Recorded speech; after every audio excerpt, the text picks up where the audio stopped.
Educational channel విద్యా ఉద్యోగ సమాచారానికి స్వాగతం. Daily GK and current affairs పేరుతోటి మీకు చాలా ముఖ్యమైన టాప్ 10 క్వశ్చన్స్ ఇస్తున్నాను. ఇవాళ 88వ వీడియోలో ఉన్నాం. ఛానల్ని సబ్స్క్రైబ్ చేయండి, వీడియోని లైక్ చేయండి. ఇవాళ మనకి ఫస్ట్ క్వశ్చన్ వచ్చేసి భారతదేశంలో ప్రస్తుతం ఎన్ని కేంద్రపాలిత ప్రాంతాలు ఉన్నాయి? Option 1 8, option 2 9, option 3 6, option 4 7. Right answer అయితే మీరు ఎక్స్పెక్ట్ చేయండి. కొంత టైం ఇస్తున్నాను మీకు. ఇండియాలో ప్రజెంట్ యూనియన్ టెరిటరీస్ సంఖ్య, యూనియన్ టెరిటరీస్ రాష్ట్రపతి అడ్మినిస్ట్రేషన్లో ఉంటాయి, డైరెక్ట్గా కేంద్రం చేత నియంత్రించబడతాయి. ఒక లెఫ్టినెంట్ గవర్నర్ అయితే మరి రాష్ట్రపతి తరపున మనకి యూనియన్ టెరిటరీలో ఉంటాడు. భారత రాజ్యాంగంలోని 8వ భాగంలో మీకు కేంద్రపాలిత ప్రాంతాల గురించిన ప్రస్తావన అయితే ఉంటుంది. ఇప్పుడైతే ఇండియాలో మనకి 8 కేంద్రపాలిత ప్రాంతాలు ఉన్నాయి. This is the right answer. 8 is the right answer. Present మనకు డయ్యూ డామన్, దాద్రా నగర్ హవేలీ ఒకే కేంద్రపాలిత ప్రాంతంగా మార్చడం జరిగింది. కాబట్టి ఇప్పుడైతే 8 కేంద్రపాలిత ప్రాంతాలు ఉన్నాయి, జమ్మూ కాశ్మీర్, లద్దాఖ్తో కలిపి కూడా. రైట్. Question number 2. వైష్ణోదేవి ఆలయం ఎక్కడ కలదు? ఇది ప్రసిద్ధి చెందిన టెంపుల్ అండి. వైష్ణోదేవి ఆలయం మనకు జమ్మూలో ఉంది. మీకు very very important. So many times question ఇది. మీకు 4 ఆప్షన్స్ ఇచ్చాను కదా, జమ్మూ, లద్దాఖ్, శ్రీనగర్, ఉధంపూర్. రైట్ ఆన్సర్ వచ్చేసి మనకి జమ్మూ అండి. కరెక్ట్ ఆన్సర్ జమ్మూలో ఉంది వైష్ణోదేవి టెంపుల్. ఫేమస్ టెంపుల్స్ అయితే డెఫినెట్గా మనకు క్వశ్చన్స్ వస్తాయి. ఉదాహరణ మీకు కోనార్క్ సన్ టెంపుల్ ఏమో మనకి ఒడిస్సాలో ఉందండి, కోనార్క్లో ఉంది కోనార్క్ సన్ టెంపుల్. అదేవిధంగా బృహదీశ్వరాలయం వచ్చేసి మనకి తంజావూరులో ఉంది. పూరి జగన్నాథ్ టెంపుల్ కూడా ఒడిశాలో ఉంది. లింగరాజ దేవాలయం వచ్చేసి మనకి భువనేశ్వర్లో ఉంది. కైలాస్నాథ్ టెంపుల్ వచ్చేసి మనకి ఎల్లోరాలో ఉంది. ఇలాంటి ఫేమస్ టెంపుల్స్. అదేవిధంగా మనకి గుజరాత్లో ఒక సోమనాథ్ దేవాలయం కూడా చారిత్రక దేవాలయము, మొదేరా సూర్య దేవాలయం గుజరాత్లోనే ఉంది. సో ఇలాంటి ఫేమస్ టెంపుల్స్ మీద కంటిన్యూస్ క్వశ్చన్స్ ఉంటున్నాయి, చూసుకోండి. క్వశ్చన్ నెంబర్ 3 చూద్దాం. Next question. మొదటి పానిపట్టు యుద్ధం ఎప్పుడు జరిగింది? 4 ఆప్షన్స్ ఉన్నాయి చూడండి.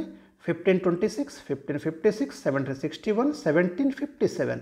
ఇక్కడ 4 ఆప్షన్స్ అయితే మీరు గమనిస్తే ఫస్ట్ పానిపట్టు యుద్ధం ఎవరెవరికి మధ్య జరిగింది? మనకి మొదటి పానిపట్టు యుద్ధం వచ్చేసి మనకి మొఘల్ వంశస్థాపకుడు బాబర్ వర్సెస్ ఢిల్లీ సుల్తాన్లో చివరి సుల్తాన్ ఇబ్రహీం లోడీకి మధ్య జరిగిన యుద్ధం. ఈ యుద్ధంలోనే ఢిల్లీ సుల్తాన్లు ఓడిపోయి భారతదేశంలో మొఘల్స్ యొక్క పాలన అనేది మనకి మొదలైంది. అప్పటి నుంచి మొఘల్స్ భారతదేశాన్ని పాలించడం అనేది మొదలైంది.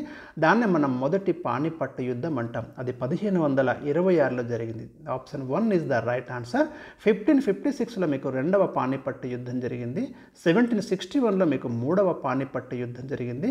1757లో మీకు సిరాజుద్దౌలా, రాబర్ట్ క్లైవ్ మధ్య ప్లాసీ యుద్ధం జరిగింది.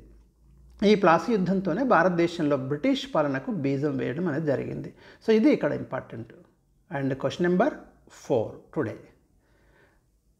యూరోపియన్ యూనియన్ ప్రధాన కార్యాలయం ఎక్కడ కలదు? యూరోప్ ఖండంలో ఉన్నటువంటి దేశాలు కలిపి యూరోపియన్ యూనియన్గా ఏర్పడ్డాయి. ఈ యూరోపియన్ యూనియన్ యొక్క హెడ్ క్వార్టర్ వచ్చేసి మనకు ఎక్కడుందని అడిగాను. Option 1 Brussels, option 2 Berlin, option 3 London, option 4 the Hague.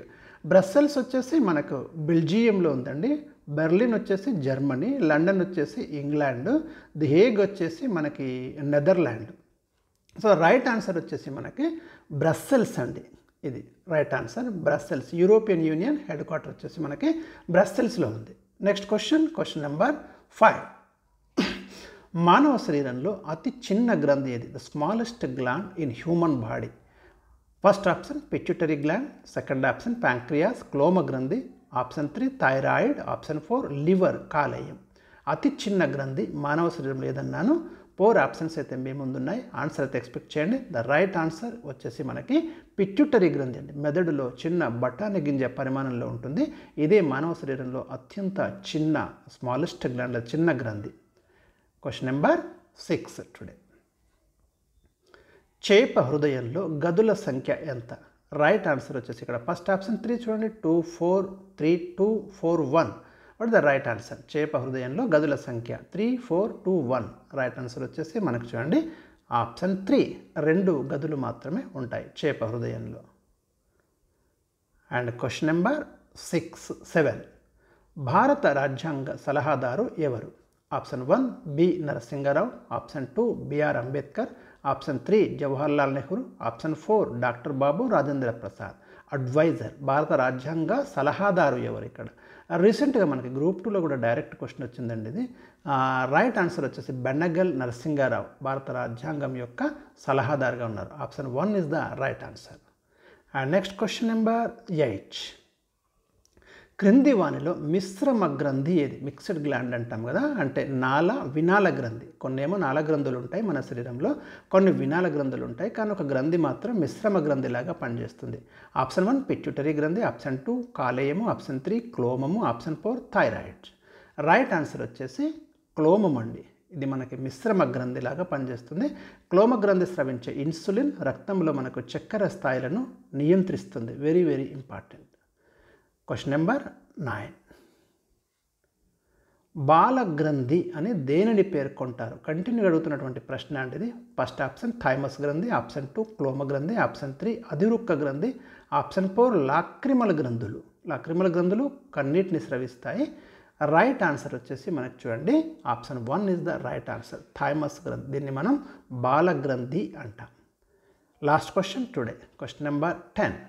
హైదరాబాద్లో సదర్ ఉత్సవాలను ఎవరు నిర్వహిస్తారు? ప్రతి సంవత్సరం హైదరాబాద్లో సదర్ ఉత్సవాలు నిర్వహించేది ఎవరు అంటే ఇక్కడ 4 ఆప్షన్స్ ఇచ్చాను. ఫస్ట్ పద్మశాలి, 2 యాదవులు, 3 బలిజ, 4 ముదిరాజ్. రైట్ ఆన్సర్ వచ్చేసి మనకు యాదవులు నిర్వహిస్తారండి సదర్ ఉత్సవాలు. మరి చాలా ప్రసిద్ధి చెందినటువంటి కల్చర్ ఇది. హైదరాబాద్లో ప్రతి సంవత్సరం నిర్వహిస్తారు. సో ఇవి ఈరోజు ఇచ్చినటువంటి 10 క్వశ్చన్స్. మరి రేపటి వీడియోలో మరికొన్ని ముఖ్యమైన ప్రశ్నలు అయితే ఇస్తాను. Thank you for watching.